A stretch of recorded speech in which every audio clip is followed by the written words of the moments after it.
گرامی، السلام علیکم ورحمۃ اللہ وبرکاتہ۔ الحمد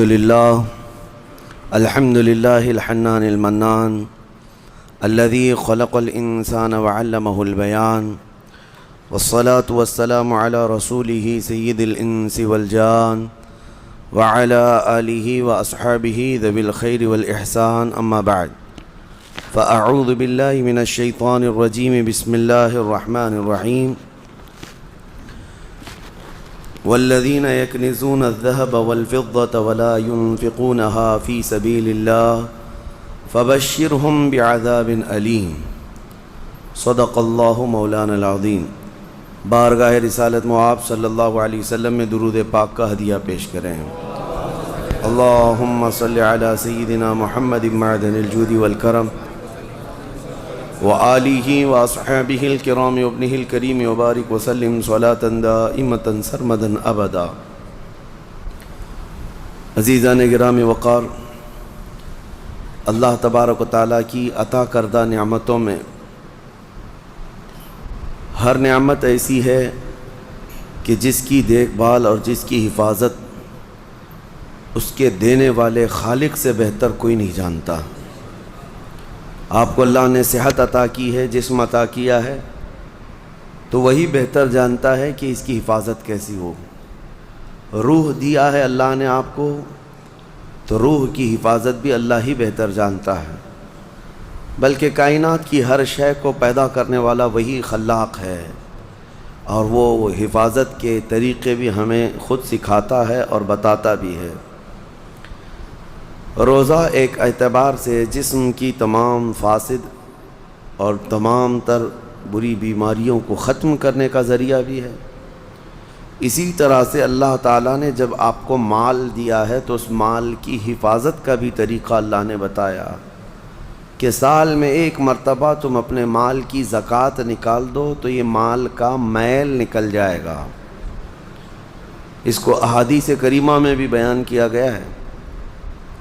آپ اگر دن بھر کام پہ رہتے ہیں تو 2 دن ہو جائے، 4 دن ہو جائے، 8 دن نہ ہو، 8 دن ہو جائے، اگر آپ نہاتے نہیں تو آپ کے بدن سے بدبو آنے لگ جائے گی اور لوگ قریب آنا چھوڑ دیں، اور یہ جسم کی بدبو بڑھتی چلی جائے گی۔ اس کے لیے آپ کو نہانا ضروری ہے۔ کوئی بھی آدمی ہو دنیا میں، وہ اپنے جسم کی صفائی کے لیے نہاتا ضرور ہے، کوئی 2 دن میں، کوئی روزانہ، کوئی 3 دن میں، لیکن نہاتا ہے۔ اسی طرح مال کو بہت دنوں تک اگر کوئی جمع کر کے رکھا ہے تو دنیاوی میل اس پر چڑھ جاتا ہے، اور اگر اس کو وہ نہیں پاک کیا تو اس مال کی بدبو اسے ڈس لیتی ہے، اور اس مال کی بدبو اسے بد اخلاق بنا دیتی ہے اور عیاش بنا دیتی ہے۔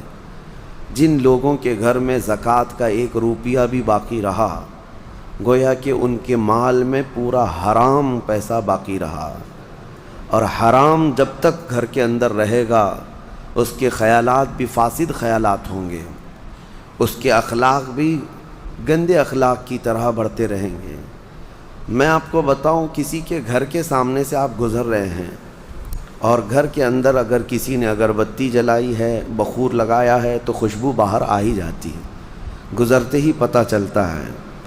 لیکن اگر کسی کے گھر کا ٹوائلٹ ٹوٹ چکا اور اس کی غلاظت گھر کے اندر بہہ رہی ہے تو اس کی بدبو صرف گھر والے نہیں، باہر والے بھی سونگھنے لگ جائیں گے۔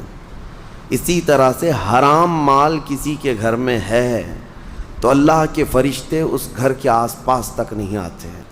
حرام مال جس کے گھر میں جمع کیا ہوا ہو وہ ایسی ہی بدبو دیتا ہے، اللہ کے فرشتے اس کے قریب نہیں آتے۔ دان ایک خیرات ہو گئی، وہ نفل ہے۔ اسلام میں وہ دان دینے کا وہ تو ایک بہت بڑا الگ طبقہ ہے، یعنی خیرات کرنا، لیکن زکوٰۃ جو ہے یہ صرف خیرات نہیں، یہ فرض ہے۔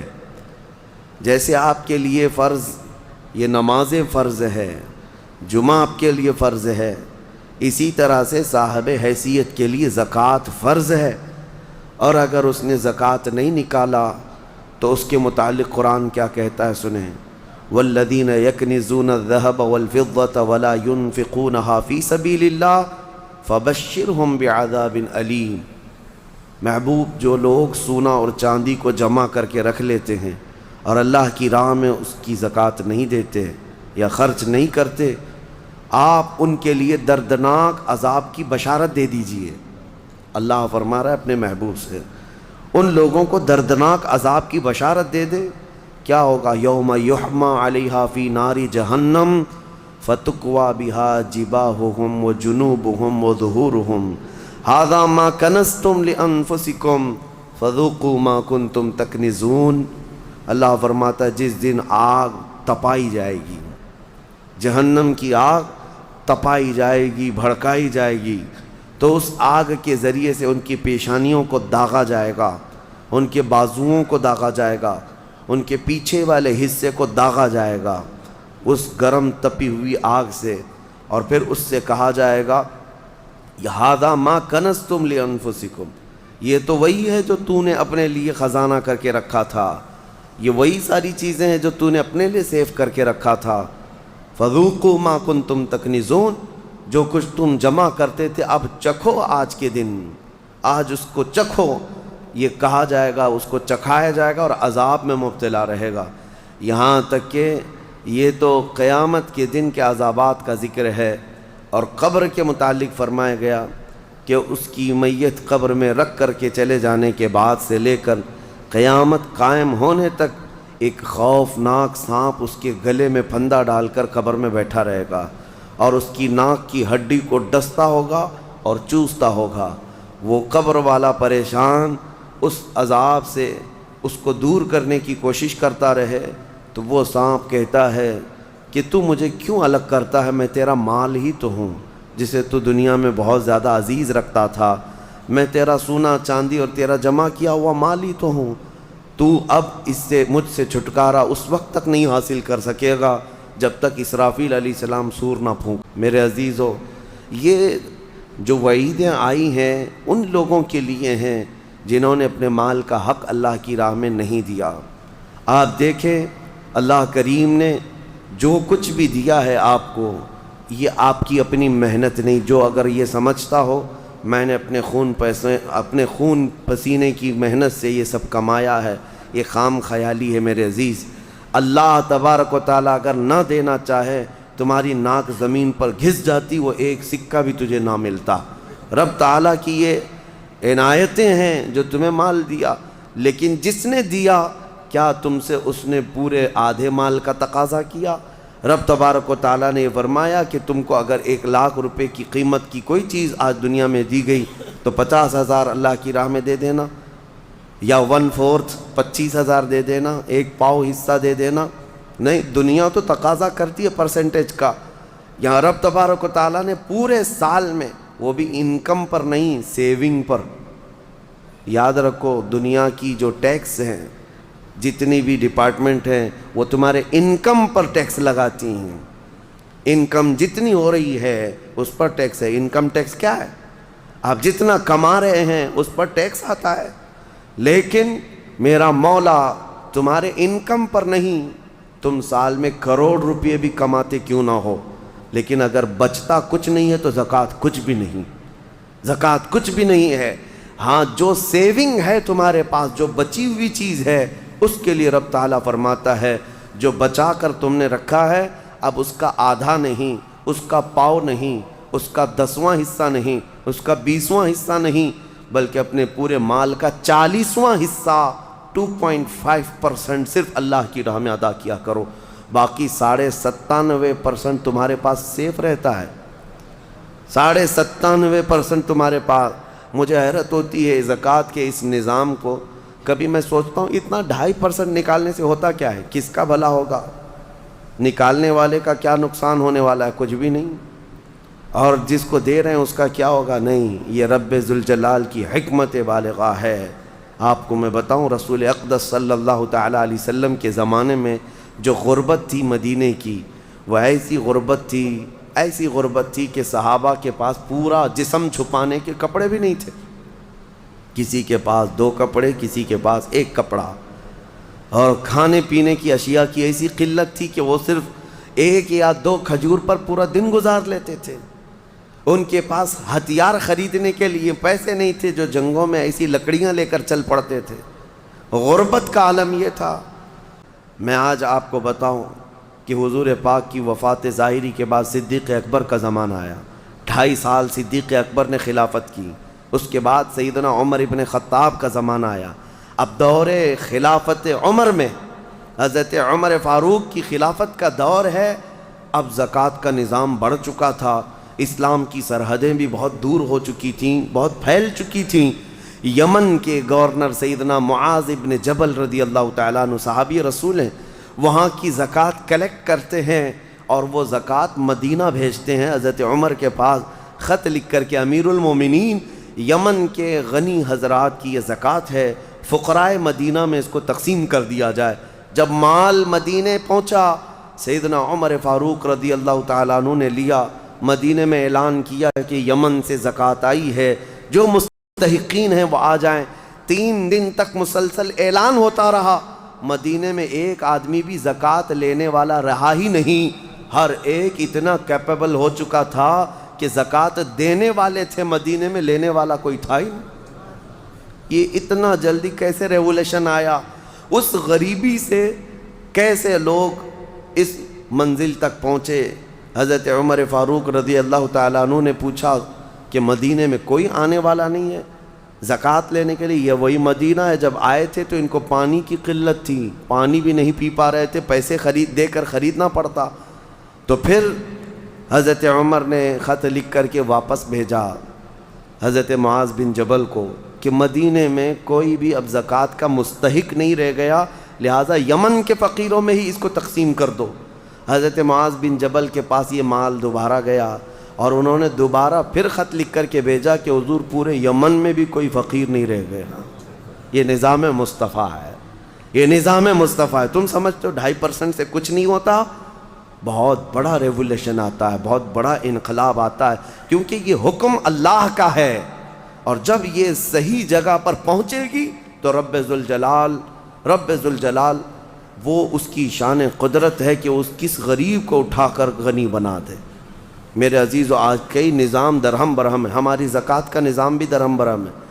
بعض لوگ تو زکوٰۃ کو چاہتے ہی نہیں کہ نکالیں، نعوذ باللہ، وہ عذاب الہی کے شکار ہوں گے۔ وہ چاہے 1 روپیہ بھی بچا کر کے جائیں تو پھر ان کے اوپر یہ قرضہ چڑھا ہی رہے گا مرنے تک، اور موت کے وقت جو اس کے لیے سختیاں ہیں یہ مال کی وجہ سے، اللہ بچائے۔ کچھ کا تو زکوٰۃ پر ایسا معاملہ ہے کہ وہ دینا نہیں چاہتے، اور کچھ ایسے ہیں جو دے تو لیتے ہیں لیکن کہاں دینا ہے یہ نہیں معلوم۔ اس کی وجہ سے یہ نظام ایسا ہو گیا، مستحقین تک زکوٰۃ پہنچتی نہیں، اور کسی جگہ زکوٰۃ جا کر کے جام ہو جاتی ہے، کسی جگہ زکوٰۃ ایک ہی جگہ جا رہی ہے اور وہاں سیف ہوتی گئی، اور جو مستحق تھا وہ مستحق ہی رہ گیا۔ اصل مسئلہ جو ہمارے بیت المال کا تھا وہ نظام ہی نہیں ہے۔ پہلے بیت المال ہوا کرتا، امیر المومنین جو ہوتے وہ سب کی زکوٰۃ کلیکٹ کر کے بیت المال میں جمع کرتے، اور پھر جتنے بھی فقراء ہوتے تھے ان کا رجسٹر ہوتا تھا کہ کون کون مستحق ہے، اور ان کو سال بھر فوکس کر کے بیت المال سے دیا جاتا۔ اگلے سال تک وہ فقیروں کا نام رجسٹر میں ہوتا ہی نہیں تھا، کیونکہ ان کو اتنا دیا جا چکا ہوتا کہ وہ اپنا کاروبار کر رہے ہوتے، اپنی تجارت لگا چکے ہوتے، اور دوسرے سال وہ خود اپنی زکوٰۃ لے کر کے بیت المال میں آتے تھے۔ یہ نظام تھا۔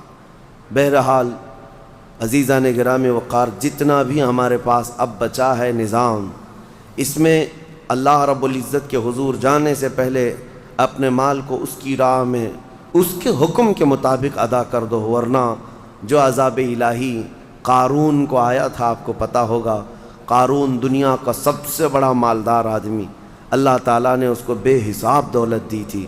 اسی سے سوچو آپ کہ اس کے خزانے اتنے تھے کہ خزانوں کی چابیاں 70 اونٹوں پر لاد کر لی جاتی تھیں، خالی چابیاں رکھنے کے لیے 70 اونٹ لگ جاتے تھے، تو پھر خزانے کتنے رہے ہوں گے؟ بے حساب اللہ نے اسے مالک بنایا تھا دنیا کا۔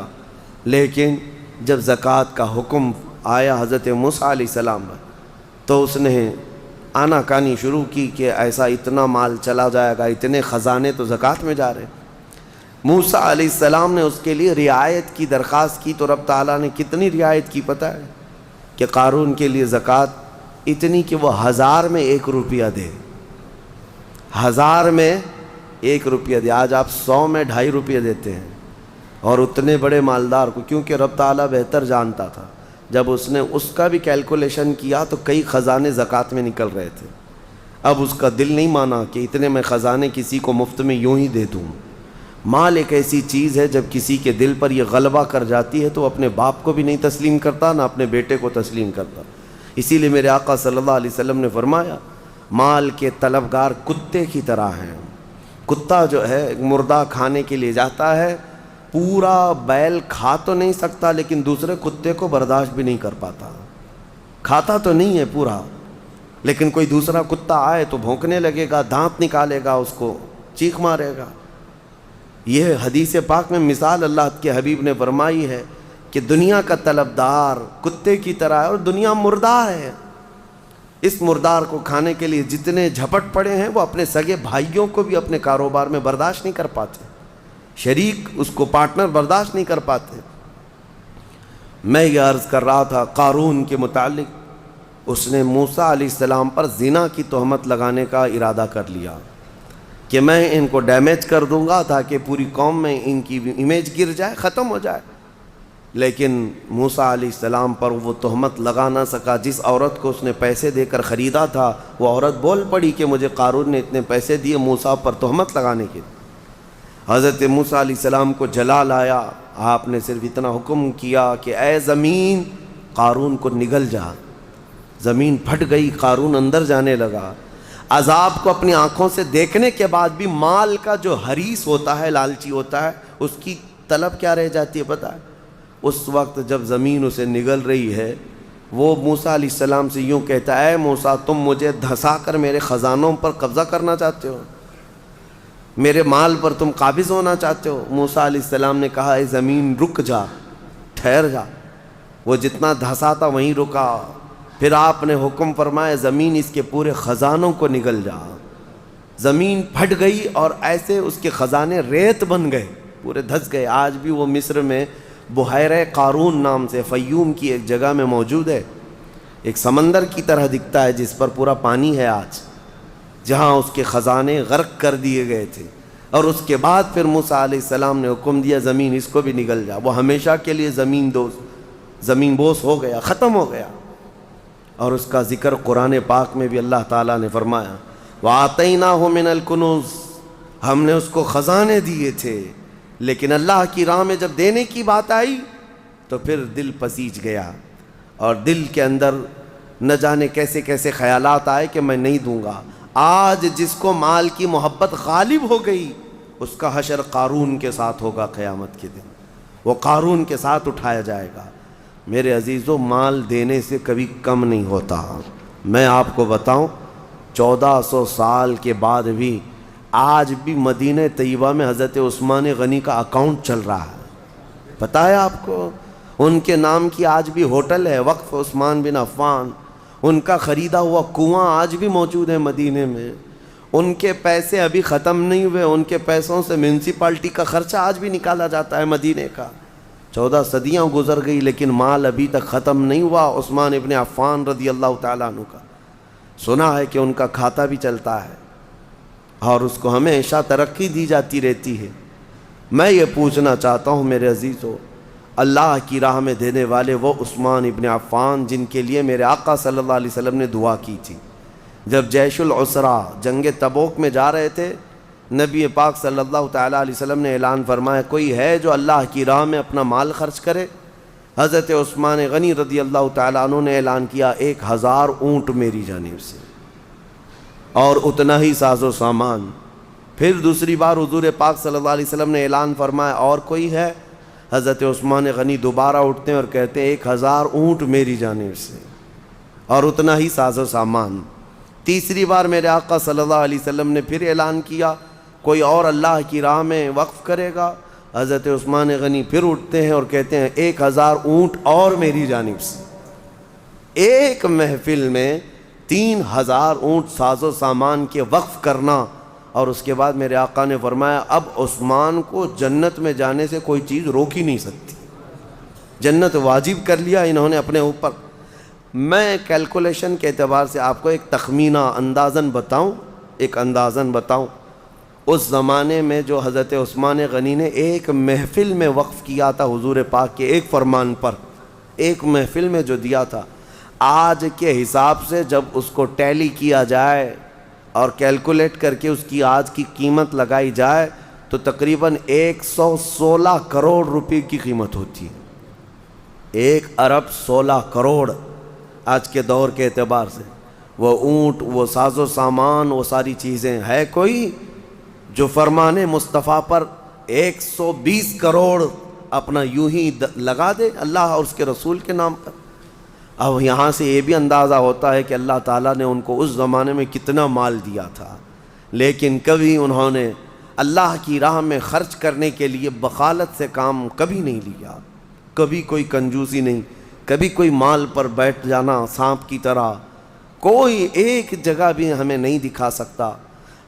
اس زمانے میں مدینہ طیبہ میں یہ یہودی یوں کرتے تھے کہ جو تجارت کا قافلہ ملک شام سے آتا تھا مدینے میں مال بیچنے کے لیے، تو یہ مدینے سے کچھ میل دور جا کر کے پورا مال خرید لیتے تھے اور خرید کر کے مدینے میں لا کر کے اس کو جمع کرتے، پھر 8-10 دن کے بعد اس مال کو ڈبل ٹبل نہیں پتہ نہیں کتنے کتنے داموں سے یہاں مدینے والوں کو بیچتے تھے، بہت مہنگی چیزیں یہاں مدینے میں بیچتے، لوگ مجبوراً وہ سامان خریدتے۔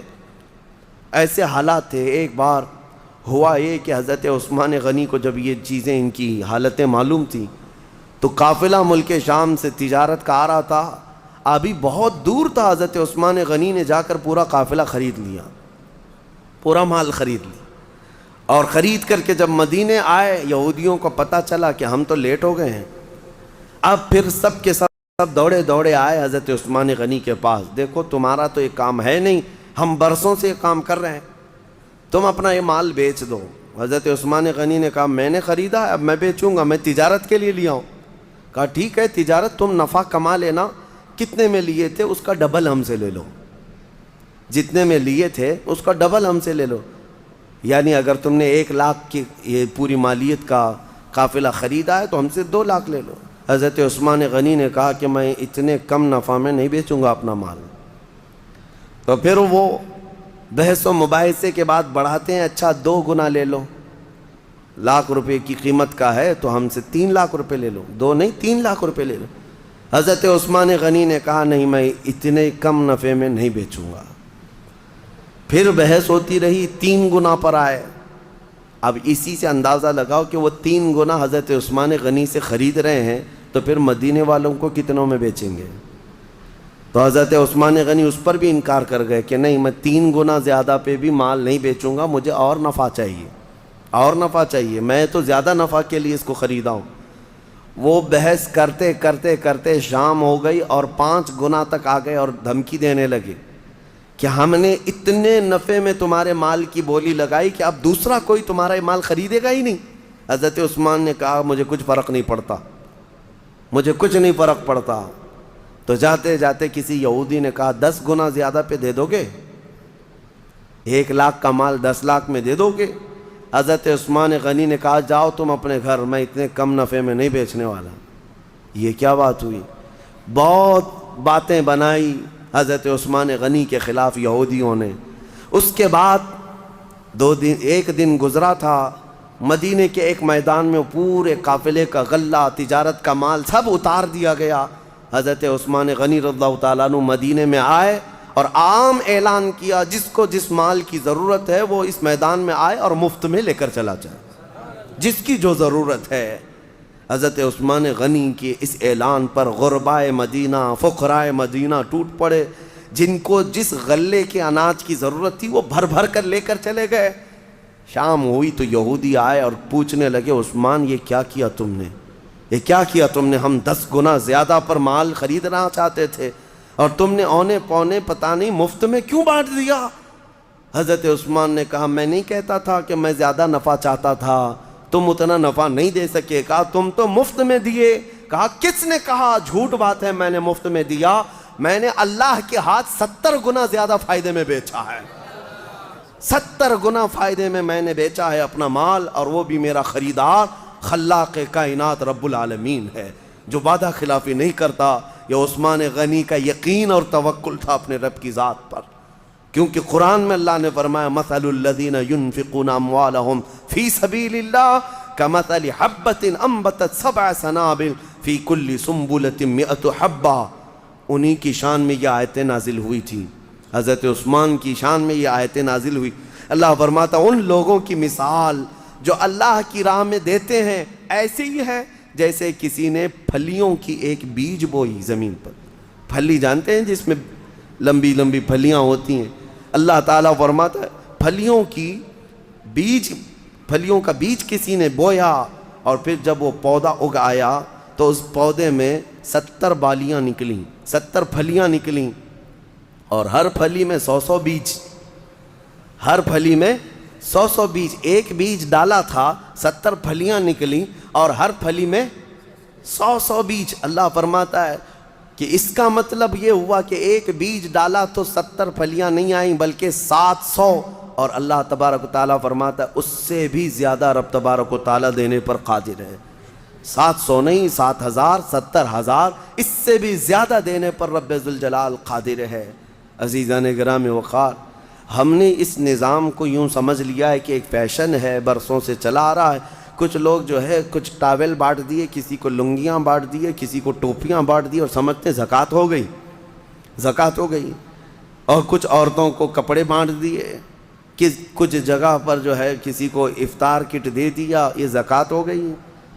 کچھ چیزوں کا دکھاوا کر لینے سے زکوٰۃ نہیں ہوتی۔ زکوٰۃ کا مال پورا کا پورا حساب کرو، حساب کے ساتھ نکالو اور مستحق تک پہنچاؤ۔ یا اگر کسی کو وکیل بناتے ہو اپنی زکوٰۃ کا تو پھر اس وکیل کے ذریعے سے مستحق تک اس مال کو پہنچاؤ۔ آپ کو میں ایک بات بتا دوں، رب ذوالجلال تمہیں دنیا میں بھی کبھی شرمندہ ہونے نہیں دے گا، اور آخرت میں بھی۔ بنی اسرائیل کی ایک خاتون کے متعلق میں گفتگو کو یہاں لا کر کے آپ کے سامنے عرض کرتا ہوں کہ ایک عورت، ایک لڑکی تھی، جوان دوشیزہ تھی، اس کا باپ بڑا کنجوس تھا، بخیل تھا، اور لڑکی بڑی دیالو سخی۔ ایک بار اس کے گھر فقیر آیا تو اس نے قیمتی چیز اٹھا کر کے اس لڑکی نے دے دیا جو اس کے باپ کو بڑی پسندیدہ تھی، اور وہ بہت اس کی حفاظت کرتا تھا۔ وہ قیمتی چیز تھی، اس لڑکی نے اٹھا کر ایک فقیر کی جھولی میں ڈال دیا۔ فقیر تو ناچتا خوش ہوتا چلا گیا۔ باپ کو جیسی پتہ چلا اس کی تو آگ لگ گئی بدن۔ پہلے سے تھا بخیل، خرچہ کرتا نہیں تھا، اور اس پر یہ کہ گھر کی سب سے قیمتی چیز لڑکی نے اٹھا کر دی۔ غصے میں آیا اور اپنی بیٹی کا ہاتھ کاٹ دیا، ہاتھ کاٹ دیا۔ یہ ظالم تھا، کہا کہ تو نے اٹھا کر دیا کیسے؟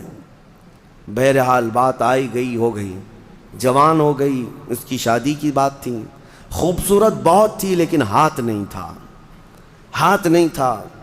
بہرحال ایک بہت مالدار گھرانے کا ایک نوجوان، اس زمانے کا شہزادہ تھا، اس کو یہ لڑکی پسند آ گئی، لیکن ہاتھ دکھایا نہیں۔ جب لڑکی کی پسند چل رہی تھی یا لڑکے کی منہ دکھائی چل رہی تھی تو اس نے ہاتھ اندر چھپا رکھا تھا، کیونکہ دکھائیں گے تو عیب ہے اور جلدی کوئی شادی نہیں کرے گا۔ اسی پر وہ پسند کر لیا اور شادی فکس ہو گئی، لیکن کسی کو پتہ نہیں تھا، دولہے کے گھر والوں کو، کہ لڑکی کا ہاتھ نہیں ہے۔ وہ اپنے جبے میں اندر چھپائے رہتی اپنے کپڑوں میں۔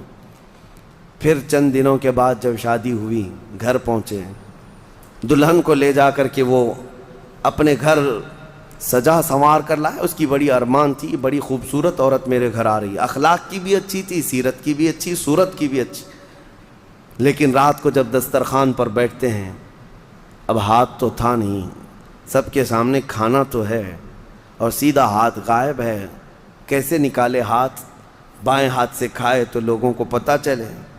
وہ خاموش بیٹھی رہی۔ اب اسے اندازہ ہونے لگا کہ میرا یہ عیب کھل جائے گا، میں کب تک اس کو چھپا کر کے رکھوں گی؟